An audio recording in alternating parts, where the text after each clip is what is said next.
So my name is Kenzie. Hello. I use she or they pronouns.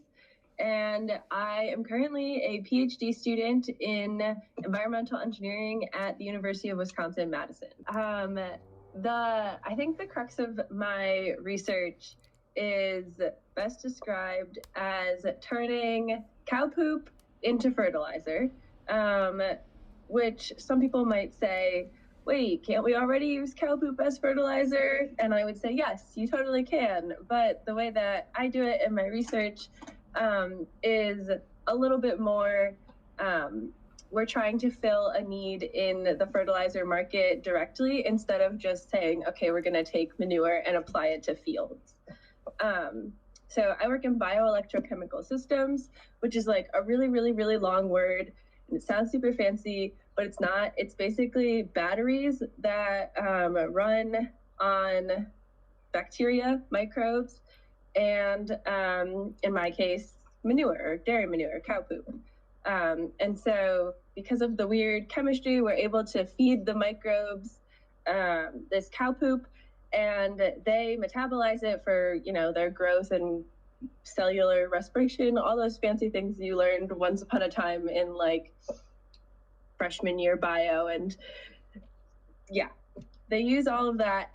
And in metabolizing the different compounds in the cow manure, they actually are able to separate out this like nitrogen fraction as ammonia, which is a really common compound that we use, like almost pure ammonia in fertilizer. It's really good for plants. And so what we're focusing on is mainly just getting that ammonia fraction out of the manure, because we don't really need everything else in the manure. We just need that ammonia.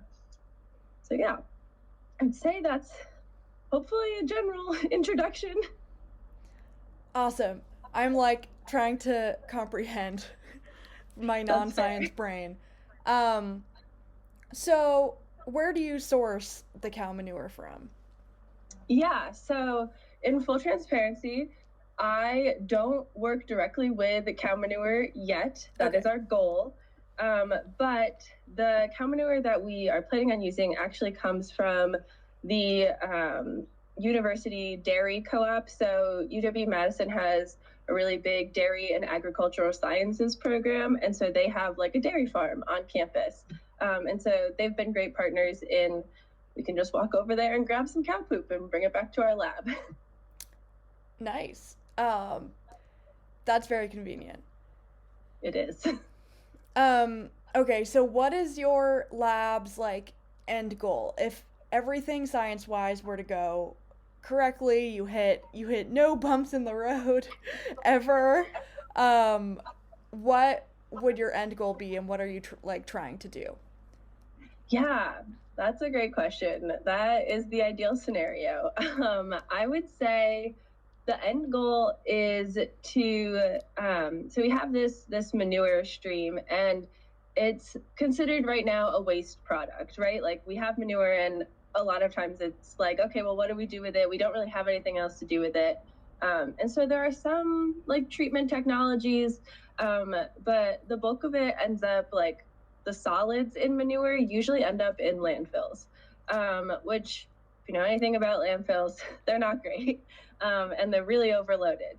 So if we can do something with those solids, which contain that nitrogen fraction, and we need nitrogen because we use it in fertilizers. Right now, a lot of the nitrogen in fertilizers is produced using fossil fuels, and it's like one of the top three, I think, like industries in fossil fuel usage. So if we can help like reduce how much we have to produce synthetically by instead producing it in this like renewable manner, I think that would be our like overall end goal, is to, one, decrease the amount of like solids wastes from the dairy industry that is going to landfills.